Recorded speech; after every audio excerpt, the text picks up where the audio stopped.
ನಮ್ಮ ಕುಟುಂಬ ಕನ್ನಡ ಬ್ಲಾಗ್ಸ್ಗೆ ತಮ್ಮೆಲ್ಲರಿಗೂ ಸ್ವಾಗತ. ನಾನು ನಿಮ್ಮ ಪ್ರೀತಿಯ ಕನ್ನಡತಿ ಭಾಗ್ಯ. ಸರ್ವರಿಗೂ ವೈಕುಂಠ ಏಕಾದಶಿ ಹಬ್ಬದ ಆರ್ಥಿಕ ಶುಭಾಶಯಗಳು. ಸೊ ಈ ದಿನ ಆ ವೈಕುಂಠ ಬಾಗ್ಲೇ ತೆಗೆದಿದೆ. ಸೊ ನೀವು ಅಂದ್ಕೊಂಡಿರೋದು ಎಲ್ಲ ಮನಸ್ಪೂರ್ವಕವಾಗಿ ಒಳ್ಳೆ ಮನಸ್ಸಿಂದ ಅಂದ್ಕೊಂಡಿರೋದು ಎಲ್ಲ ಆ ಭಗವಂತ ನೆರವೇರಿಸಲಿ ಅಂತ ಹೇಳಿ ನಾನುವೇ ನಿಮ್ಮ ಪರವಾಗಿ ಬೇಡಿಕೊಳ್ತಾ ಇವತ್ತಿನ ವೀಡಿಯೋನ ಶುರು ಮಾಡ್ತಾ ಇದ್ದೀನಿ. ಇವತ್ತು ವೈಕುಂಠ ಏಕಾದಶಿ ದಿನದ ವ್ಲಾಗನ್ನು ಶೇರ್ ಮಾಡ್ತಾ ಇದ್ದೀನಿ. ಸೊ ಬನ್ನಿ, ಹಾಗಿದ್ರೆ ಇವತ್ತಿನ ವಂಡರ್ಫುಲ್ ವೀಡಿಯೋನ ಶುರು ಮಾಡೋಣ. ಸೊ ದಯವಿಟ್ಟು ಯಾರಾದರೂ ಹೊಸದಾಗಿ ನೋಡ್ತಾ ಇರೋರು ಚಾನಲ್ ಸಬ್ಸ್ಕ್ರೈಬ್ ಮಾಡ್ಕೊಳ್ಳಿ. ನಿಮ್ಮ ಅನಿಸಿಕೆ ಅಭಿಪ್ರಾಯಗಳನ್ನು ತಪ್ಪದೆ ಕಮೆಂಟ್ ಬಾಕ್ಸಲ್ಲಿ ಕಮೆಂಟ್ ಮಾಡಿ ಅಂತ ಹೇಳ್ತಾ ಲೆಟ್ ಸ್ಟಾರ್ಟ್ ದ ವಿಡಿಯೋ. ಇವತ್ತು ವೈಕುಂಠ ಏಕಾದಶಿ ಆಗಿರೋದ್ರಿಂದ ನಿಮ್ಮೆಲ್ಲರಿಗೋಸ್ಕರ ಒಂದು ಪುಟಾಣಿ ಶ್ಲೋಕವನ್ನು ಸಹ ಶೇರ್ ಮಾಡ್ತಾ ಇದ್ದೀನಿ. ನಿಮಗೆ ಹೇಳಕ್ಕೆ ಬಂದಿಲ್ಲ ಅಂದರೂ ಪರವಾಗಿಲ್ಲ, ಈ ಶ್ಲೋಕವನ್ನು ಮನಸ್ಸಿಟ್ಟು ಮನಸ್ಪೂರ್ವಕವಾಗಿ ಕೇಳಿಸ್ಕೊಳ್ಳಿ, ಅದರಿಂದವೇ ನಿಮಗೆ ಒಳ್ಳೆಯದು ಆಗುತ್ತೆ. ಶಾಂತಾಕಾರಂ ಭುಜಗಶಯನಂ ಪದ್ಮನಾಭಂ ಸುರೇಶಂ ವಿಶ್ವಾಧಾರಂ ಗಗನ ಸದೃಶಂ ಮೇಘವರ್ಣಂ ಶುಭಾಂಗಂ ಲಕ್ಷ್ಮೀಕಾಂತಂ ಕಮಲನಯನಂ ಯೋಗಿವೃಂದ್ಯಾನಗಮ್ಯಂ ವಂದೇ ವಿಷ್ಣು ಭವಭಯಹರಣಂ ಸರ್ವಲೋಕೈಕನಾಥಂ ಅಚ್ಯುತಂ ಕೇಶವಂ ರಾಮನಾರಾಯಣಂ ಕೃಷ್ಣದಾಮೋದರಂ ವಸುದೇವಂ ಭಜೆ ಶ್ರೀಧರಂ ಮಾಧವಂ ಗೋಪಿಕಾವಲ್ಲಭಂ ಜಾನಕೀನಾಯಕಂ ರಾಮಚಂದ್ರಂ ಭಜೆ. ಎಲ್ಲರಿಗೂ ಮತ್ತೊಮ್ಮೆ ವೈಕುಂಠ ಏಕಾದಶಿಯ ಶುಭಾಶಯಗಳು. ಇವತ್ತು ದೇವಸ್ಥಾನಕ್ಕೂ ಸಹ ಹೋಗಿದ್ವಿ. ಅಲ್ಲಿ ಯಾವುದೇ ಥರದ ವ್ಲಾಗನ್ನು ಶೂಟ್ ಮಾಡಲಿಲ್ಲ. ಇವತ್ತು ಇವತ್ತು ನಮ್ಮನೆಗೆ ಆ ಮುಕ್ಕೋಟಿ ದೇವರುಗಳು ನೆಲೆಸಿರತಕ್ಕಂತಹ ಗೋಮಾತೆ ನಮ್ಮನೆಗೆ ಬಂದು ತುಂಬಾ ಪುಣ್ಯ ಮಾಡಿದ್ವಿ. ಆ್ಯಂಡ್ ಆಲ್ಸೋ ದೇವಸ್ಥಾನದಿಂದ ಬರಬೇಕಾದ್ರೇ ಪ್ರಸಾದ. ಇವತ್ತು ವೈಕುಂಠ ಏಕಾದಶಿ ಆಗಿರೋದ್ರಿಂದ ಉಪ್ಪಿಟ್ಟು ಒಂದು ನೈವೇದ್ಯಕ್ಕೆ ಇಡ್ತಾರೆ ಭಗವಂತನಿಗೆ. ಸೊ ಅದೇ ಉಪ್ಪಿಟ್ಟು ಪ್ರಸಾದವಾಗಿ ನಮಗೂ ಸಿಕ್ತು. ಅದ್ರ ಜೊತೆಗೆ ವಿಶೇಷವಾಗಿ ತಿರುಪತಿಯ ಲಡ್ಡು ಸಹ ಸಿಕ್ತು. ಖುಷಿ ವಿಚಾರ. ಆ್ಯಂಡ್ ಈಶಾ ನಮ್ಮ ಮಹಾದೇವನ ಒಂದು ವಿಗ್ರಹವು ನಮ್ಮನೆಗೆ ಇವತ್ತು ಬಂತು. ಆ್ಯಕ್ಚುಲಿ ಲಾಸ್ಟ್ ಕಳೆದ ಒಂದು 15 ಡೇಸ್ 1 ಮಂತಿಂದ ನಮಗೆ ತುಂಬ ಅಂದರೆ ತುಂಬ ನಮ್ಮ ಜೊತೆ ಯಾರೂ ಇಲ್ಲ. ನಾವು ಯಾಕೆ ಈ ವರ್ಷವೂ ಕಂಪ್ಲೀಟ್ ಆಗೋಯ್ತು, ಯಾಕೆ ನಮ್ಮ ಕೈಯಿಂದ ಏನೂ ಹೊಸದಾಗಿ ಶುರು ಮಾಡಲಿಕ್ಕಾಗಲಿಲ್ಲ ಅಂತ ಹೇಳಿ ತುಂಬ ಕೊರಗಿರೋದಿದೆ. ಓಕೆ, ಸೊ ಅದು ಆ ಕೊರಗನ್ನು ನೀಗ್ಸೋಕ್ಕೆ ಅಂತ ಹೇಳಿನೇ ಮೇ ಬಿ ಇವತ್ತು ಆ ಭಗವಂತ ನಮ್ಮ ಮನೆಗೆ ಬಂದ ಅಂತ ಅಂದ್ಕೊಂಡಿದ್ದೀನಿ. ನಾವು ಏನೇನು ಅನಿಸಿದ್ರೂ ಭಗವಂತನ ಇಚ್ಛೆ ಪ್ರಕಾರನೇ ನಡೆಯೋದು ಅನ್ನೋದಕ್ಕೆ ಇದೇ ಸಾಕ್ಷಿ. ಆ್ಯಂಡ್ ಇನ್ನು ವೈಕುಂಠ ಏಕಾದಶಿಗೆ ದೇವಸ್ಥಾನಕ್ಕೆ ಹೋದ್ಮೇಲೆ ಅಲ್ಲಿ ಜಾತ್ರೆ, ಮಿನಿ ಜಾತ್ರೆ ಅಂತೂ ಇದ್ದೇ ಇರುತ್ತೆ. ಓಕೆ, ಅಲ್ಲಿಂದ ಬರಬೇಕಾದ್ರೆ ಪರ್ಯಂತ ಇದು ಯಾವುದೋ ಹೆಲಿಕಾಪ್ಟರ್ ತಂದಿದ್ದ. ಆ್ಯಕ್ಚುಲಿ ನಾನು ವಾಯ್ಸ್ ಕೊಡೋದು ಬೇಡ ಅಂತ ನಾರ್ಮಲಾಗಿ ಟಿ ವಿ ಸೌಂಡ್ ಎಲ್ಲ ಕೊಟ್ಟು ಮಾಡ್ತಾಯಿದ್ದೆ. ಗಾಯ್ಸ್, ಅದಾದಮೇಲೆ ನೀವು ನಂಬಲ್ಲ, ನನ್ನ ಜೀವ ಬಾಯಿಗೆ ಬಂದುಬಿಟ್ಟಿತ್ತು. ಯಾಕೆ ಏನು ತಿಳ್ಕೊಬೇಕಾ, ಕೊನೆವರೆಗೂ ವಿಡಿಯೋನ ನೋಡಿ. ಓಕೆ, ಅದಾದಮೇಲೆ ಇವತ್ತು ವೈಕುಂಠ ಏಕಾದಶಿಗೆ ತುಂಬ ಜನ ನನಗೆ ಪರ್ಸ್ನಲಿ ಇನ್ಸ್ಟಾಗ್ರಾಮಲ್ಲಿ ಶಾರ್ಟ್ಸ್ ಎಲ್ಲ ಕಳಿಸಿ ವಿಶ್ ಮಾಡ್ತಾಯಿದ್ರು. Thank you so much. ಆ ಭಗವಂತ ಶ್ರೀನಿವಾಸ ನಿಮಗೂ ಒಳ್ಳೇದು ಮಾಡಲಿ ಅಂತ ನಾನೂ ಕೇಳ್ಕೊತೀನಿ ಗೈಸ್. ಅದಾದಮೇಲೆ ಇವತ್ತು ನನಗೆ ವೈಕುಂಠ ಏಕಾದಶಿ ದಿನ ನಮ್ಮ ಕೆಲವೊಂದು ಪ್ರಶ್ನೆಗಳಿಗೆ ಆ ಭಗವಂತನೇ ನಮಗೆ ಉತ್ತರ ಕೊಟ್ಟ. ಯಾವ ರೀತಿ ಏನು ಅಂತ ನನಗೆ ತಿಳಿಸ್ಬೇಕು ಅಂತ ಅನಿಸಿದರೆ ಡೆಫಿನೆಟ್ಲಿ ನಾನು ತಿಳಿಸ್ತೀನಿ. ಬಟ್ ಕಂಟಿನ್ಯೂಸ್ ಆಗಿ ನಮ್ಮ ಜೀವನದಲ್ಲಿ ಏನು ಏರುಪೇರುಗಳೆಲ್ಲ ನಡೀತಾ ಇದೆ, ಅದು ಎಲ್ಲದಕ್ಕೂ ಇವತ್ತಿನ ದಿನ ಒಂದು ರೀತಿ ಫುಲ್ ಸ್ಟಾಪ್ ಇಟ್ಟಂಗೆ ಆಯಿತು. ಅಂದರೆ ನನ್ನ ಮಗ ನನಗೆ ಆ ಫೋಟೋನು ಮತ್ತು ಆ ಒಂದು ಈಶ್ವರಂದು ಐಡಲ್ ಏನಿದೆಯಲ್ಲ, ಈಶಾದಲ್ಲಿ ಇರುವಂತಹ ಮಹಾದೇವನ ಐಡಲ್ ಅದು. ಸೊ ಆ ಐಡಲ್ಲು ಓಕೆ, ನನಗೆ ನಾಲ್ಗೆಯಲ್ಲಿ ಗಾಯ ಆಗಿದೆ ಗೈಸ್, ಅಂದರೆ ಹೀಟ್ಗೆ. ಮತ್ತು ಅದಕ್ಕೂ ಕಮೆಂಟ್ ಮಾಡಬೇಡಿ, ಉಚ್ಚಾರಣೆಯಿಂದ ಕೆಲವೊಂದು ಮಿಸ್ಟೇಕ್ಗಳಾಗತ್ತೆ. ಓಕೆ, ಟ್ರೈ ಟು ಅಂಡರ್ಸ್ಟ್ಯಾಂಡ್, ಅರ್ಥ ಮಾಡ್ಕೊಳ್ಳಿ ಅಷ್ಟೇ. ಸೊ ನನ್ನ ಮಗನೇ ಅದನ್ನು ಸೆಲೆಕ್ಟ್ ಮಾಡಿ ತಗೊಳ್ಳೋಣ ಅಂತ ಹೇಳಿ ಅವ್ರು ದೊಡ್ಡಮ್ಮ ಹತ್ರ ತೆಗೆಸ್ಕೊಂಬಂದಲ್ಲ, ಅದು ಮನಸ್ಸಿಗೆ ತುಂಬಾ ಅನ್ನಿಸ್ತು. ಅಂದರೆ ಅದರ ಅರ್ಥ ನಮಗೆ ನಮ್ಮ ಮಗನಿಂದಾನೇ ಆ ಒಂದು ಕಷ್ಟಗಳು, ಅಂದರೆ ಏನು ಒಗಟುಗಳು ನಮಗೇನಿತ್ತಲ್ಲ ಅದು ಇಲ್ಲಿಗೆ ನನ್ನ ಮಗನ ಮುಖಾಂತರ ಎಲ್ಲ ಸಾರ್ಟ್ ಔಟ್ ಆಯಿತು. ಅಂದರೆ ಒಂದು ಆನ್ಸರ್ ಸಿಕ್ತು ಅಂತ ಹೇಳಬಹುದು. ಸೊ ಅಂದರೆ ಅದರ ಅರ್ಥ ನನ್ನ ಮಗ ನಮಗೆ ಧೈರ್ಯ ಹೇಳೋ ಥರ. ಈಗ ಏನಾಯಿತು ಆ್ಯಕ್ಚುಲಿ ಹಾಕ್ತೀನಿ ಕೇಳಿ.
ನೋಡಿದ್ರಲ್ಲ ಫ್ರೆಂಡ್ಸ್, ಜೀವ ಬಾಯಿಗೆ ಬಂದಿದ್ರಲ್ಲಿ ತಪ್ಪಿಲ್ಲ. ಯಾಕಂದ್ರೆ ನನಗೂ ಗೊತ್ತಿರಲಿಲ್ಲ. ಇವನು ಹೋಗ್ಬಿಟ್ಟು ಅವ್ರ ದೊಡ್ಡಮ್ಮ ಹತ್ರ ಈ ಥರದೆಲ್ಲ ತೆಗ್ಸ್ಕೊಬರ್ತಾನೆ ಅಂತ ನಾನು ಎಕ್ಸ್ಪೆಕ್ಟು ಮಾಡಿರಲಿಲ್ಲ. ಆಮೇಲೆ ಅವ್ರ ದೊಡ್ಡಮ್ಮನಿಗೆ ಇವನಂದ್ರೆ ಸ್ವಲ್ಪ ಇದು ಜಾಸ್ತಿ, ಪ್ರೀತಿ ಜಾಸ್ತಿ. ಸೊ ಬರಿಗೈಲಂತೂ ಎಲ್ಲೇ ಹೋದ್ರೂ ಕರ್ಕೊಬರಲ್ಲ. ಅದೇ ಅಲ್ವಾ ಗೈಸ್, ತಾಯಿ ಮಗನ ಸಂಬಂಧ ಒಂದು ಲೆಕ್ಕ ಆದರೆ ದೊಡ್ಡಮ್ಮ ಚಿಕ್ಕಮ್ಮ, ದೊಡ್ಡವ ಚಿಕ್ಕವ, ಅದು ನಮ್ಗೆ ಇಲ್ಲಿ ಹೇಳ್ತಾರೆ ಗೊತ್ತಾ, ದೊಡ್ಡವ ದೋಸೆ ಕೊಡು, ಚಿಕ್ಕವ ಚಕ್ಲಿ ಕೊಡು, ನಮ್ಮಪ್ಪ ರಾಜ ಕೊತ್ತಂಬರಿ ಬೀಜ ಸಾರ್ಗಾಕೋದು ಸೊಪ್ಪು, ನೀವಿಬ್ರು ಮಾಡೋದು ತಪ್ಪು ಅಂತ. ಸೊ ದೊಡ್ಡವ ಚಿಕ್ಕಮ್ಮಂಗೂ ದೊಡ್ಡಮ್ಮಂಗೂ ಒಂದು ವಿಶೇಷ ಕನೆಕ್ಷನ್ ಇರುತ್ತೆ ಮಕ್ಕಳಲ್ಲಿ. ಸೊ ಆ ಕನೆಕ್ಷನ್ ನಾನು ಪರ್ಯಂತು ಮತ್ತು ಅವ್ರ ದೊಡ್ಡಮ್ಮಂದ್ರಲ್ಲಿ ನೋಡ್ತಾ ಇದ್ದೀನಿ. ಆ್ಯಂಡ್ ಅವ್ರ ಮಕ್ಕಳು ಅಷ್ಟೇ ನನ್ನ ಜೊತೆಗೆ ಪರ್ಯಂತ್ ಹೇಗಿರ್ತಾನಲ್ಲ, ಸೊ ಆ ಥರ ಸ್ವಲ್ಪ ಓಪನ್ ಅಪ್ ಆಗ್ತಾರೆ ಮಾತಾಡೋದ್ರಲ್ಲಿ. ಈಗ ಅವರೆಲ್ಲ ದೊಡ್ಡವರಾಗಿದ್ದಾರೆ, ಬಟ್ ಸ್ಟಿಲ್ ನೀವು ಪ್ರೀವಿಯಸ್ ವೀಡಿಯೋಗಳೆಲ್ಲ ನೋಡಿರ್ತೀರ, ಒಂದು 3 years ಬ್ಯಾಕ್ ಅದೆಲ್ಲ. ಸೊ ಅವಾಗ ತುಂಬಾ ಸಹಾಯ ಮಾಡ್ತಾ ಇದ್ದಂಥವ್ರು. ಸೊ ಹಾಗೆ ಯಪ್ಪ ನೋಡಿ ಅದನ್ನು ಯಾವಾಗ ಅಂದರೆ ನಾನು ಇವಾಗ ವಾಯ್ಸ್ ಕೊಡ್ತಾ ಇರೋದು ಡಿಲೇ ಆಗಿರಬಹುದು, ಬಟ್ ಅವತ್ತಿನ ದಿನ ಮಾತ್ರ ಯಪ್ಪ ಬೇಡ ಅಂತ ಭಯ ಬಂದುಬಿಟ್ಟಿತ್ತು ನನಗೆ. ಸರಿ, ಇನ್ನು ಡಿನ್ನರ್ಗೆ ದೇವಸ್ಥಾನಗಳಲ್ಲಿ ಸಿಗುವಂತಹ ಪ್ರಸಾದ. ಇವತ್ತು ದೇವಸ್ಥಾನಕ್ಕೆ ಹೋಗಿದ್ವಿ, ಅಲ್ಲಿ ಟೊಮೊಟೊ ಬಾತ್ ಥರ ಕೊಡ್ತಾರೆ ಗೈಸ್. ಸೇಮ್ ಅದೇ ಟೇಸ್ಟು ನಿಮಗೆ, ಸೇಮ್ ದೇವಸ್ಥಾನಗಳಲ್ಲಿ ಸಿಗುವ ಪ್ರಸಾದ ಥರನೇ ಬೇಕು ಅಂತಂದರೆ ಈ ರೆಸಿಪಿನ ನೀವು ಟ್ರೈ ಮಾಡಬೇಕು, ಓಕೆನಾ. ಸೊ ಮೊದಲಿಗೆ ಕುಕ್ಕರನ್ನು ಇಟ್ಟು ಎಣ್ಣೆ ಹಾಕಿ, ಅಲ್ಲಿ ಸ್ಪೈಸಸ್ ಎಲ್ಲ ನಾನು ತೋರಿಸಿದ್ದೀನಲ್ಲ, ಅದನ್ನೆಲ್ಲ ಹಾಕಿ ಸ್ವಲ್ಪ ಫ್ರೈ ಮಾಡ್ಕೊಳ್ಳಿ.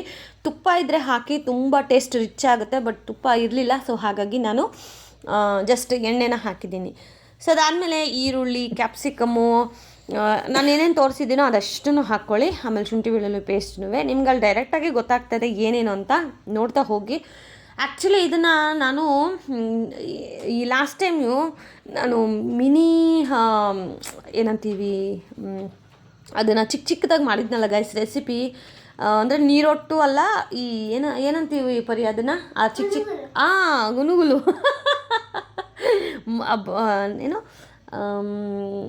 ಏನು ನೀರೊಟ್ಟು ಅಂತ ಅಂತೀವಲ್ಲ, ಸೇಮ್ ಅದೇ ಥರ ಇರುತ್ತೆ. ಅದನ್ನು ಗೋಲಿ ಬಜೆ, ಕರೆಕ್ಟು, ಸಾರಿ, ಆ ಗೋಲಿ ಬಜೆ ಏನು ಮಾಡಿದ್ನಲ್ಲ ಅದನ್ನು ಅಷ್ಟೇ ನೋಡಿ ಕಲಿತೆ. ಇದೂ ಅಷ್ಟೇನೆ. ಅಲ್ಲಿ ಟೊಮೊಟೊ ಬಜ್ಜಿ ಯಾಕಿದು ಇಷ್ಟೂ ಸಕ್ಕತ್ತಾಗಿದೆ ಅಂತ ನನಗೆ ಸರಿ ಟ್ರೈ ಮಾಡೋಣ ಅಂತ ಹೇಳಿ ಇವತ್ತು ನಿಜವಾಗ್ಲೂ ಯಾವುದೇ ಯೂಟ್ಯೂಬಲ್ಲಿ ನೋಡಿದೆ, ಯಾವುದೇ ಗೂಗಲ್ ಮಾಡಿದೆ, ಇವತ್ತು ನಾನೇ ಇದನ್ನು, ಅಂದರೆ ನನಗೆ ಏನೇನು ಥಾಟ್ ಅಲ್ಲಿ ಆದಷ್ಟು ಏನಿರುತ್ತೆ ಟೊಮೊಟೊ ಬಾತ್ ತಿನ್ನಬೇಕಾದ್ರೆ ಏನೇನು ಇರುತ್ತೆ ಅನ್ನೋದು ಒಂದು ಅಬ್ಸರ್ವೇಷನ್. ಹೆಣ್ಮಕ್ಳಂದರೆ ಹಾಗೆ ಅಲ್ವಾ, ಆದಷ್ಟು ನಾವು ಅಬ್ಸರ್ವೇಷನ್ ಮಾಡ್ತೀವಿ, ಅದಾದಮೇಲೆ ಕಲಿಯೋಕ್ಕೆ ಶುರು ಮಾಡ್ತೀವಿ. ಎಕ್ಸ್ಪೆಷಲಿ ಇದು ಹೆಣ್ಮಕ್ಳಿಗೆ ತುಂಬ ಸುಲಭ. ಸುಮ್ಮನೆ ನಿಂತಿರ್ತೀವಿ, ಆದರೆ ಅಲ್ಲಿ ಏನೋ ಕ್ಯಾಲ್ಕುಲೇಟ್ ಮಾಡ್ತಾ ಇರ್ತೀವಿ. ಅಥವಾ ನಮ್ಮ ಮುಂದೆ ಹೂವು ಕಟ್ತಾ ಇದ್ದರೆ ಅದನ್ನು ನೋಡಿ ಎಷ್ಟು ಚೆನ್ನಾಗಿ ಕಟ್ತಾ ಇದ್ದಾರೆ ಅಂತ ನಿಂತಿರೋ ಜಾಗದಲ್ಲೇ ನಾವು ಹೂವು ಕಟ್ಟೋದನ್ನೂ ಕಲ್ತ್ಕೋತೀವಿ. ಸೊ ಇವನ್ ಅಡುಗೆ ಮಾಡೋದು ಅಷ್ಟೇ. ಈಗ ಗೋಬಿ ಆಗಲಿ, ಎಗ್ ರೈಸ್ ಆಗಲಿ, ಈ ಥರ ತೊಗೊಳಕ್ಕೆ ಹೋಗಿರ್ತೀವಿ, ಅಲ್ಲಿ ಅವ್ರು ನೋಡ್ತಾ ಇರ್ತೀವಿ ನಾವು ಚಕ ಚಕ ಚಕ ಆಗ್ತಾ ಇದ್ರೂ ಹೆಣ್ಮಕ್ಳಿಗೆ ಎಷ್ಟು ಕಾನ್ಸಂಟ್ರೇಷನ್ ಇರುತ್ತೆ ಅಂತಂದರೆ ಎಲ್ಲವನ್ನು ಮೈಂಡಲ್ಲಿ ರೆಕಾರ್ಡ್ ಮಾಡಿ ಅದನ್ನು ಕಾರ್ಯರೂಪಕ್ಕೆ ತರ್ತೀವಿ. ಎಕ್ಸಾಂಪಲ್ ನಂತರ ನನಗಿಷ್ಟ. ಸೊ ಲಾಸ್ಟ್ ಟೈಮು ನಾನು ಗೋಲಿ ಬಜ್ಜಿನೂ ಹಾಗೆ ಮಾಡಿದ್ದು. ಅವರು ಒಳಗಡೆ ಅಲ್ಲಿ ಕೈ ತೊಳೆಯೋಕ್ಕೆ ಅಂತ ಹೋಗಿದ್ದೆ. ಆಗ ನಮ್ಮ ಯಜಮಾನ್ರು ಇನ್ನೂ ತಿಂತಾಯಿದ್ರು. ಆವಾಗ ನಾನು ಅಲ್ಲಿ ನಿಂತಿದ್ನಲ್ವ, ಸರಿ ನೋಡ್ಕೊಳ್ಳೋಣ ಹೆಂಗೆ ಮಾಡ್ತಾರಂತ. ಆ ಬಣ್ಣ ನಾನು ಮುಂದೆ ಹಾಕಿದ್ದು ಇಡ್ಲಿ ಹಾಕೋ ಹಿಟ್ಟು, ಅದ್ರ ಜೊತೆಗೇ ಮೈದಾ ಹಸಿಟ್ಟು, ತುಂಬ ಮೈದಾ ಹಸಿಟ್ಟು ಹಾಕಿ, ಒಂದು ಸ್ವಲ್ಪ ಉಪ್ಪು ಹಾಕಿ, ಬೇಕಿಂಗ್ ಸೋಡಾ ಹಾಕಿ ಚೆನ್ನಾಗಿ ಕಲಸಿದ್ರು ಬಿಟ್ಟರು. ನಾನಾದರೂ ನೆನೆಯಕ್ಕೆ ಬಿಟ್ಟೆ, ಅವ್ರು ನೆನೆಯೋಕ್ಕೂ ಬಿಡಲಿಲ್ಲ. ಅಯ್ಯೋ, ಇಷ್ಟು ಈಸಿ ರೆಸಿಪಿನ ನಾವು ಇಷ್ಟು ದಿನ ಟ್ರೈಯೇ ಮಾಡಿಲ್ವಲ್ಲ ಅಂತ ಮನೆಗೆ ಬಂದು ಟ್ರೈ ಮಾಡಿದೆ. ಹಾಗೆ ನಿಂತಿದ್ರೆ ಹೆಣ್ಮಕ್ಳು ಸುಮ್ಮನೆ ಅಂತೂ ನಿಂತಿರೋದಿಲ್ಲ, ಏನೋ ಕ್ಯಾಲ್ಕುಲೇಷನ್ ನಡೀತಾ ಇರುತ್ತೆ, ಏನೋ ನೋಡ್ತಾ ಇದ್ದರೆ ಅದನ್ನು ಕಲಿಯೋ ಅಂಥದ್ದು. ಅದು ಒಳ್ಳೆಯದಾಗಿರಲಿ ಕೆಟ್ಟದಾಗಿರಲಿ. ಬಟ್ ನನ್ನ ಜೀವನದಲ್ಲಿ ನಾನು ಕೆಟ್ಟದ್ದಕ್ಕೆ ಆದಷ್ಟು ದೂರ ಇಡ್ತೀನಿ. ನನ್ನ ಜೀವನದಲ್ಲಿ ಈಗ ಯಾರೆಲ್ಲ ಲೈಕ್ ಈಗ ಫ್ರೆಂಡ್ಸ್ ಆಗಿದ್ದವ್ರು, ದೂರ ಆದವರು, ರಿಲೇಷನ್ಶಿಪ್ಪಲ್ಲಿ ಇದ್ದು, ಅಂದರೆ ಲೈಕ್ ಈಗ ನಮ್ಮ ಫ್ಯಾಮಿಲಿಲೇ ಆಗಲಿ, ಕೆಲವೊಬ್ಬರನ್ನ ನಾನು ಮಾತಾಡ್ಸೋದೇ ಇಲ್ಲ, ದೂರ ಇಟ್ಬಿಟ್ಟಿದ್ದೀನಿ. ಸೊ ಅಂಥವರೆಲ್ಲ ಅವರು ನನಗೆ ಗೊತ್ತು, ಈಗಲ್ಲದೆ ಇದ್ದರೂ ಮುಂದೆಗಾದರೂ ಅವ್ರು ನಮಗೆ ಏನಂತೀವಿ ಮುಂದೆ ಅಪಾಯ ಅಂಥವ್ರಿಂದ. ಅದು ಸ್ನೇಹಿತರಾಗಿರಲಿ, ಹಿತಶತ್ರುಗಳಂತ ಹೇಳೋಕ್ಕೆ ಇಷ್ಟಪಡ್ತೀನಿ. ಸೊ ಅಂಥವ್ರೆಲ್ಲ ನನ್ನ ಜೀವನದಲ್ಲಿ ಹತ್ರನೂ ಸೇರಿಸ್ಕೊಳ್ಳೋದಿಲ್ಲ. ಈಗ ಆಲ್ರೆಡಿ ತುಂಬ ಜನನ ನನ್ನ ಲೈಫಿಂದ ಡಿಲೀಟ್ ಮಾಡಿದ್ದೀನಿ, ಎಷ್ಟೊಂದು ಜನನ. ಅವರೆಲ್ಲ ಡಿಲೀಟ್ ಆದಮೇಲೆ ಇವತ್ತು ನಾನು ಇನ್ನೂ ಚೆನ್ನಾಗಾಗಿದ್ದೀನಿ, ಇನ್ನೂ ಹಠ ಬಂದಿದೆ ಅವ್ರ ಮುಂದೆ ಎಲ್ಲ ಛಲವಾಗಿ ನಿಂತು ಬೆಳಿಬೇಕು ಅಂತ ಹೇಳಿ. ಓಕೆ, ಅದು ಒಂಥರ ಜೀವನದಲ್ಲಿ ತುಂಬ ಮುಖ್ಯವಾದಂಥದ್ದು. ಅದು ಒಳ್ಳೆಯದಾಗಲಿ ಕೆಟ್ಟದಾಗಲಿ ಹೆಣ್ಮಕ್ಳು ಬೇಗ ಕಲಿತಾರೆ ಅನ್ನೋದಕ್ಕೆ ಎಕ್ಸಾಂಪಲ್ಗಳಿವೆಲ್ಲ. ಸೊ ಸೇಮ್ ಗೈಸ್, ಡೆಫಿನೆಟ್ಲಿ ನಿಮಗೆ ದೇವಸ್ಥಾನದಲ್ಲಿ ಸಿಗುವಂತಹ ಟೊಮೊಟೊ ಬಾತ್ ಪ್ರಸಾದ ಹೇಗೆ ಮಾಡೋದು ಅಂತ ನಿಮಗೆ ಗೊತ್ತಿಲ್ಲ ಅಂದರೆ ದಯವಿಟ್ಟು ಈ ವಿಡಿಯೋನ ನೋಡಿ. ದಿಟ್ಟೋ ದೇವಸ್ಥಾನದಲ್ಲಿ ಪ್ರಸಾದದ ರೂಪದಲ್ಲೇ ಇರುತ್ತೆ. ಆ್ಯಂಡ್ ನನ್ನ ಮಗ ಮತ್ತು ನಮ್ಮ ಯಜಮಾನ್ರು ಇಬ್ಬರೂ ಫಿದಾ ಆಗಿಬಿಟ್ರು ಈ ರೆಸಿಪಿಗೆ. ಊಟ ಮಾಡ್ತಾ ಇರಬೇಕಾದ್ರೇ ಶಬಾಷ್ಗಿರಿ ಕೊಡ್ತಾನೆ ನನ್ನ ಮಗ, ಸೂಪರಾಗಿ ಮಾಡಿದರೆ, ಮಮ್ಮಿ ಸೂಪರ್ ಮಮ್ಮಿ ಶಬ್ಬಾಷ್ ಅಂತ. ಅದು ಕೇಳೋಕ್ಕೆ ಒಂದು ಖುಷಿ ಗೈಸ್. ಆಮೇಲೆ ನಿನ್ನೆ ವೀಡಿಯೋದಲ್ಲಿ ಒಬ್ಬರು ಕಮೆಂಟ್ ಮಾಡಿದರು, ಅಯ್ಯೋ ನಮ್ಮ ಕಡೆ ಈ ಥರ ತಲೆನೋವಿಲ್ಲ, ಉತ್ತರ ಕರ್ನಾಟಕದವರು. ಖುಷಿಯಾಗುತ್ತೆ ಗೈಸ್. ಉತ್ತರ ಕರ್ನಾಟಕ ಅಂದ್ರೇ ಪ್ರೀತಿ ಜಾಸ್ತಿ ಕೊಡುವಂತಹ ಜಾಗ. ಅದು ವ್ಲಾಗರ್ಗಳಿಗೆ ಅಂತ ಅಲ್ಲ, ನಮ್ಮ ಸಿನಿಮಾ ನಟರು ಎಷ್ಟೊಂದು ಜನ ಹೇಳಿರೋದು ಉಂಟು, ಉತ್ತರ ಕರ್ನಾಟಕದಲ್ಲಿ ಸಿಗೋಷ್ಟು ಪ್ರೀತಿ ಬೇರೆ ಕಡೆ ಕಂಪೇರ್ ಮಾಡಿದ್ರೆ ಅಲ್ಲಿ ಸ್ವಲ್ಪ ಜಾಸ್ತಿನೇ ಪ್ರೀತಿ ಸಿಗುತ್ತೆ ಅಂತ. ಉತ್ತರ ಕರ್ನಾಟಕದವರು ನಿಜವಾಗ್ಲೂ ಮನಸ್ಸಿಂದ ಆ ಪ್ರೀತಿನ ಕೊಡ್ತಾರೆ. ನನಗೆ ಆ ಪ್ರೀತಿ ಸಿಕ್ಕಿದೆ ಅಂತ ಹೇಳ್ಕೊಳ್ಳೋಕೆ ತುಂಬ ಖುಷಿಯಾಗತ್ತೆ. ಈಗ ಆ್ಯಕ್ಚುಲಿ ಇವಾಗ ನೀವೇನು ರೆಸಿಪಿ ನೋಡ್ತಾ ಇದ್ದೀರಲ್ಲ, ಯೂಶಲಿ ಬಿಸಿನೀರು ಹಾಕ್ಬೋದು, ತಣ್ಣೀರು ಹಾಕ್ಬೋದು. ಬಟ್ ನಾನಿಲ್ಲಿ ಬಿಸಿನೀರನ್ನು ಹಾಕಿದ್ದೀನಿ, ಬಿಕಾಸ್ ನಮಗೆ ಟೈಮ್ ಇಲ್ಲ, ಬೇಗ ಮಾಡ್ತಾಯಿದ್ದೀನಿ. ಬಿಕಾಸ್ ದೇವಸ್ಥಾನಕ್ಕೆ ಹೋಗಿ ತುಂಬ ಟಯರ್ಡ್ ಆಗಿಬಿಟ್ಟಿತ್ತು, ಮಧ್ಯಾಹ್ನ ಮಲ್ಕೊಬಿಟ್ಟಿದ್ವಿ. ಸೊ ರಾತ್ರಿ ಎದ್ದು ಇನ್ನೇನಪ್ಪ ಮುದ್ದೆ ಮಾಡಿ ಸಾಂಬಾರು ಏನು ಮಾಡೋದು ಅನ್ನೋದೇ ಒಂದು ದೊಡ್ಡ ಟೆನ್ಷನ್ನು. ಸೊ ಅದಕ್ಕೆ ಸಿಂಪಲಾಗಿ ಟೊಮೊಟೊ ಬಾತ್ ಮಾಡಿಬಿಡೋಣ, ಬೇಗ ಆಗುತ್ತೆ. ಟೊಮೊಟೊ ಬಾತ್ ಅಲ್ಲದೆ ಈ ಪ್ರಸಾದದ ರೂಪದಲ್ಲೇ ಮಾಡೋಣ ಅಂತ. ಆ್ಯಕ್ಚುಲಿ ನೀವು ನಂಬೋದಿಲ್ಲ, ಈಗ ನಾನು ಏನು ಅಕ್ಕಿ ಏನು ಹಾಕ್ತಾ ಇದ್ದೀನಲ್ಲ, ಇದು ration rice, okay, Sona Masuri ಅಲ್ಲ, ರೇಷನ್ ರೈಸಲ್ಲೂ ಇಷ್ಟು ಚೆನ್ನಾಗಿ ದೇವಸ್ಥಾನದ ಪ್ರಸಾದ ಮಾಡ್ಬೋದು ಅಂತ ನೀವು ಅಂದ್ಕೊಂಡಿದ್ರಾ? ಟ್ರೈ ಮಾಡಿ, ಅದಕ್ಕೆ ಹೇಳೋದು, ಒಂದು ಸತಿ ರೆಸಿಪಿನ ಟ್ರೈ ಮಾಡಿ, ದಯವಿಟ್ಟು ಕಮೆಂಟ್ ಮಾಡಿ, ಟ್ರೈ ಮಾಡಿ. ಆ್ಯಂಡ್ ಟೈಟಲಲ್ಲೂ ಹಾಕಿರ್ತೀನಿ ನಾನು, ದೇವಸ್ಥಾನದ ಪ್ರಸಾದದ ರೆಸಿಪಿ ಅಂತ, you can search it, okay.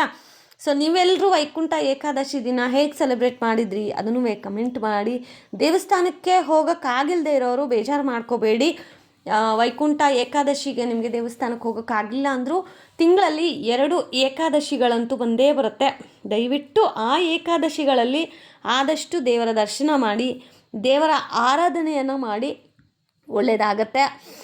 ರಾಯರನ್ನು ಪೂಜೆ ಮಾಡೋರಿಗಂತೂ ಹೇಳೋದೇ ಬೇಕಾಗಿಲ್ಲ, ಅವರಿಗೆ ಗೊತ್ತಿರುತ್ತೆ ಏಕಾದಶಿಯ ಒಂದು ಉಪಯೋಗ ಏನು, ಏಕಾದಶಿ ಯಾಕಿಷ್ಟು ಮಹತ್ವ ಅಂತ ಹೇಳಿ. ಸೊ ಗೊತ್ತಿಲ್ಲದೆ ಇರೋರಿಗೆ, ಈ ವೈಕುಂಠ ಏಕಾದಶಿಗೆ ಹೋಗೋಕ್ಕಾಗಲಿಲ್ಲ ಅನ್ನೋರು ನಾರ್ಮಲಾಗಿ ತಿಂಗಳಿಗೆ 2 ಏಕಾದಶಿ ಬರುತ್ತೆ. ನಿಮಗೆ ಡೇಟ್ಗಳು ಬೇಕು ಅಂದರೆ ನಾನು ಮೆನ್ಷನ್ ಮಾಡ್ತೀನಿ, you can check it out, okay. So ಭಗವಂತನಲ್ಲಿ ನಂಬಿ ಕೆಟ್ಟವರು ಯಾರೂ ಇಲ್ಲ. ಉದಾಹರಣೆಗೆ ನಾವು ಸಂಸಾರ ಶುರು ಮಾಡಿದಾಗ 0ಇಂದ ಶುರು ಮಾಡಿದ್ವಿ. ಬಟ್ ಇವತ್ತು ರಾಯರ ಆಶೀರ್ವಾದ, ಆ ಭಗವಂತ ಮಹಾದೇವನ ಆಶೀರ್ವಾದ, ನಾವಿವತ್ತು ಒಬ್ಬರಿಗೆ ಅನ್ನ ಹಾಕೋಷ್ಟು ಸ್ತೋಮತಿ ಶಕ್ತಿ ಭಗವಂತ ಕೊಟ್ಟಿದ್ದಾನೆ, ಸಾಕು, ಓಕೆ. ಬೇಕು ಅಂತ ಹೇಳಿ ಕಂಠಪೂರ್ತಿಗಿಂತ ಜಾಸ್ತಿ ಆಸೆ ಪಡೋದು ದುರಾಸೆ ಆಗಿಬಿಡುತ್ತೆ. ಸಿಕ್ಕಿರೋದ್ರಲ್ಲಿ ಖುಷಿ ಆಗಬೇಕು.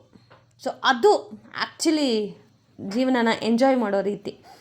ಆ್ಯಂಡ್ ನೋಡ್ತಾ ಇದ್ದೀರಲ್ಲ ಗೈಸ್, ನಿಮ್ಗೆ ಅನ್ನಿಸ್ತಾ ಇದೆಯಲ್ಲ, ಸೇಮ್ ಡಿಟ್ಟೋ ದೇವಸ್ಥಾನದಲ್ಲಿ ಪ್ರಸಾದದ ರೀತಿಲೇ ಇರುತ್ತೆ. ಇದಕ್ಕೇನು ಕಡಿಮೆ ಅಂತಂದರೆ ತುಪ್ಪ ಒಂದು ಕಡಿಮೆ. ದಯವಿಟ್ಟು ತುಪ್ಪ ಇದ್ದರೆ ತುಪ್ಪ ಹಾಕ್ಕೊಳ್ಳಿ. ಆಮೇಲೆ ನೀವು ಒಗ್ಗರಣೆಗೆಲ್ಲ ಹಾಕ್ಕೋತೀರಲ್ವ, ಅಲ್ಲಿ ಪುದೀನ ಕೊತ್ತಂಬರಿ ಸೊಪ್ಪು ಸ್ವಲ್ಪ ಜಾಸ್ತಿ ಹಾಕ್ಕೊಳ್ಳಿ. ನಾನು ಸ್ವಲ್ಪ ಇದಕ್ಕೆ ಸ್ವಲ್ಪ ಹಾಕ್ಕೊಂಡಿದ್ದೀನಿ. ಸೊ ನಿಮಗೆ ಕ್ವಾಂಟಿಟಿ, ನಾವೀಗ ಬಿರಿಯಾನಿಗೆಲ್ಲ ಹೇಗೆ ಹಾಕ್ತೀವಿ ಪುದೀನ ಕೊತ್ತಂಬರಿ ಸೊಪ್ಪು, ಸೇಮ್ ಅದೇ ಥರ ಒಂದು ಸ್ವಲ್ಪ ಜಾಸ್ತಿ ಹಾಕ್ಕೊಳ್ಳಿ. ಆ ಫ್ಲೇವರು ಅಷ್ಟೇ ನಿಮಗೆ ಸೇಮ್ ಪ್ರಸಾದದ ಫೀಲನ್ನು ಕೊಡುತ್ತೆ. ಸೊ ಇವಾಗ ಕತೆ ಹೇಳ್ತೀನಿ ಕೇಳಿ ಗೈಸ್. ಇವಾಗ ಪ್ರಸಾದಕ್ಕೆ ನಾನು ಈ ಥರ ಮಾಡಿದ್ನಲ್ವ, ಅಂದರೆ ಪ್ರಸಾದದ ಒಂದು ರೆಸಿಪಿನ ಮನೇಲಿ ಟ್ರೈ ಮಾಡಿ ನಮ್ಮ ಯಜಮಾನ್ರಿಗೆ ಊಟ ಹಾಕ್ಕೊಟ್ಟಾಗ ನಮ್ಮ ಯಜಮಾನ್ರು ಏನು ಅನ್ಬೇಕು ಗೊತ್ತಾ, ಈ ಮಾತು ಕೇಳಿ ನನಗೆ ಶಾಕೇ ಆಗ್ಬಿಡ್ತು. ಶಾಕ್ ಅನ್ನೋದಕ್ಕಿಂತ ಒಂಥರ ಖುಷಿನೂ ಆಯಿತು. ಬಟ್ 2 ನಿಮಿಷಕ್ಕೆ ಸ್ತಬ್ಧವಾಗಿ ನಿಂತುಬಿಟ್ಟೆ ನಾನು. ಏನಂದ್ರು ಅಂತ ಹೇಳ್ತೀನಿ, ಕೇಳಿಸ್ಕೊಳ್ಳಿ. ನಿಮ್ಮನೇಲೂ ಹಿಂಗೇನ ಕಮೆಂಟ್ ಮಾಡಿ. ತಟ್ಟೆಗೆ ಅನ್ನ ಹಾಕ್ಕೊಟ್ಬಿಟ್ಟು ರೀ ಟೇಸ್ಟ್ ಮಾಡಿರಿ ಅಂತ ಕೊಟ್ಟೆ. 1-2 ತುತ್ತು ತಿಂದರು. ತಿಂದ ಮೇಲೆ ಹೌದು ಇಷ್ಟು ಚೆನ್ನಾಗಿ ಮಾಡಿದೆಯಲ್ವಾ, ನೆಕ್ಸ್ಟ್ ಟೈಮ್ ಪೂಜೆಗೆ ಏನಾದರೂ ನಾವು ಇಟ್ಕೋತೀವಲ್ಲ, ಆಗ ಹೇಳ್ತೀಯಲ್ಲ ಭಟ್ರಿಗೆ ಹೇಳ್ಬಿಡೋಣ, ಇಲ್ಲಾಂದರೆ ಈ ಕೇಟ್ರಿಂಗ್ ಅವ್ರು ಕೊಟ್ಬಿಡೋಣ ಅಂತ. ಯಾಕೆ ಇಷ್ಟು ಚೆನ್ನಾಗಿ ಮಾಡ್ತೀಯಲ್ವಾ, ಮಾಡ್ಬೋದಲ್ವ ನೀನೇ ಪ್ರಸಾದನ ಅನ್ಬಿಡೋದ. ಗೈಸ್, ಮನೇಲಿ ಮಾಡೋದಕ್ಕೂ ದೇವಸ್ಥಾನದಲ್ಲಿ 1000 ಜನ ಬರ್ತಾರೆ. ಅಷ್ಟು 1000 ಜನಕ್ಕೂ ನಾವು ದೊಡ್ಡ ಪಾತ್ರೆಯಲ್ಲಿ ಮಾಡೋಕ್ಕಾಗುತ್ತಾ ಗೈಸ್? ಹಂಗೆ ಹೇಳ್ತಾರೆ ನೋಡಿ ನಮ್ಮ ಯಜಮಾನ್ರು. ಬಟ್ ಖುಷಿ ಆಯಿತು, ಚೆನ್ನಾಗಿ ಮಾಡಿದ್ಯಾ, ನೀವು ಮಾಡ್ಬೋದು ಪ್ರಸಾದ ಅಂತ ಅಂದ್ರಲ್ಲ, ಅದು ಖುಷಿ ಆಯಿತು. ಸೊ ಈ ರೀತಿಯಾಗಿತ್ತು ಗೈಸ್ ನಮ್ಮ 30ನೇ ತಾರೀಕು ಏಕಾದಶಿ ದಿನ. ತುಂಬಾ ಚೆನ್ನಾಗಿತ್ತು, ಒಂದು ರೀತಿ ಬ್ಲೆಸ್ಡ್ ಡೇ ಅಂತಲೇ ಹೇಳಬಹುದು. ಆ್ಯಂಡ್ ನಿಮಗೂ ಈ ವಿಡಿಯೋ ತುಂಬ ಇಷ್ಟ ಆಗಿದೆ ಅಂತ ಹೇಳಿ ಭಾವಿಸ್ತಾ ಇದ್ದೀನಿ. ಸೊ ದಯವಿಟ್ಟು ನಿಮ್ಮ ಫೀಡ್ಬ್ಯಾಕನ್ನು ತಿಳಿಸಿ. ದಿಸ್ ಈಸ್ ಹಂಬಲ್ ರಿಕ್ವೆಸ್ಟ್ ಅಂತಲೇ ಅಂದ್ಕೊಳ್ಳಿ. ದಯವಿಟ್ಟು ನಿಮ್ಮ ಫೀಡ್ಬ್ಯಾಕನ್ನು ಕಮೆಂಟ್ ಮಾಡೋದು ಮರಿಬೇಡಿ. ಸೊ ಊಟ ಮಾಡಿ ಬಿಗ್ ಬಾಸ್ ನೋಡಿ ಮಲಗಿದ್ದೆ. ಇಲ್ಲಿ ನೋಡ್ತಾ ಇದ್ದೀರಲ್ಲ ಇನ್ನು ಎಷ್ಟು ಮಿಕ್ಕಿದೆ ಅಂತ. ಇದು ಫಸ್ಟ್ ಟೈಮ್ ತಿಂದಮೇಲೆ ಇದೂ ಕಂಪ್ಲೀಟ್ ಖಾಲಿ ಆಯಿತು ಅಂತ ಹೇಳಬಹುದು. ಆ್ಯಂಡ್ ಡೆಫಿನೆಟ್ಲಿ ನೀವೂ ಈ ರೆಸಿಪಿನ ಟ್ರೈ ಮಾಡಿ ಅಂತ ಹೇಳ್ತಾ, thank you so much for watching friends. Lots of love.